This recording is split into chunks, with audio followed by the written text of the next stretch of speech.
জামিনের দরখাস্ত দিয়েছিল এবং জামিন দরখাস্ত দেওয়ার পরে সেটার উপর ভিত্তি করে আংশিক জামিন শুনানি করা হয়েছিল এবং আংশিক জামিন শুনানি হওয়ার পরে সেখানে আদালত আদেশ দিয়েছিলেন যে আসামির পক্ষে যেই দাবি করছে তাদের কাছে যে কাগজপত্র আছে তারা ঘটনার সময় তারা ছিল না, দেশের বাইরে ছিল, বিভিন্ন দাবি উত্থাপন করেছে। এই পরিপ্রেক্ষিতে বিজ্ঞ আদালত কর্মকারী কর্মকর্তাকে এই আসামির বিষয়ে আরও তথ্যসহ তথ্যপত্রসহ এবং আসামির পক্ষে যে দাবির বিষয়টা তাদের যে দাবি উত্থাপনের বিষয়টা এই বিষয়ের উপরে একটা প্রতিবেদন দেওয়ার জন্য তাদেরকে নির্দেশ দিয়েছে।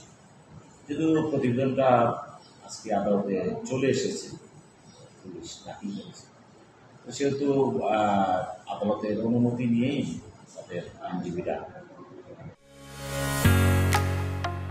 ঢালাইয়ের সেরা প্রিমিয়ার সিমেন্ট মামলাটা তার দাবি শুনানিটা আজকে পূর্ণাঙ্গ শুনানিটা করেছে এবং শুনানিটা হয়েছে যে আমাদের মুখ্য সিএম আদালতেই হয়েছে।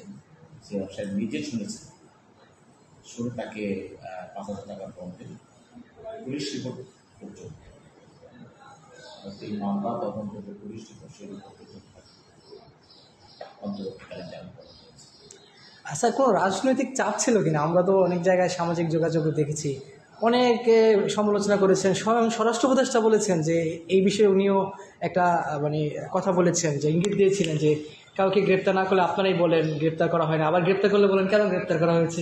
আপনাদের প্রসিকিউশনের উপর কি কোনো চাপ ছিল কিনা এই বিষয়ে? না, আমরা আদালতের বাইরে তো অনেক আলোচনা হতে পারে, অনেক এটা মানুষের কথা বলার বর্তমানে স্বাধীনতা আছে, মানুষ বিভিন্নভাবে বলতে পারে, লিখতে পারে, এটা তাদের বিষয়। কিন্তু আমরা আদালতে যেটা দেখি, আদালত আমাদের একটা প্রসিডিউর করেন, আমরা চলি বা আমাদের বিচার আপনার চলেন না, তারা বিচার করেন, আদেশ করা করে।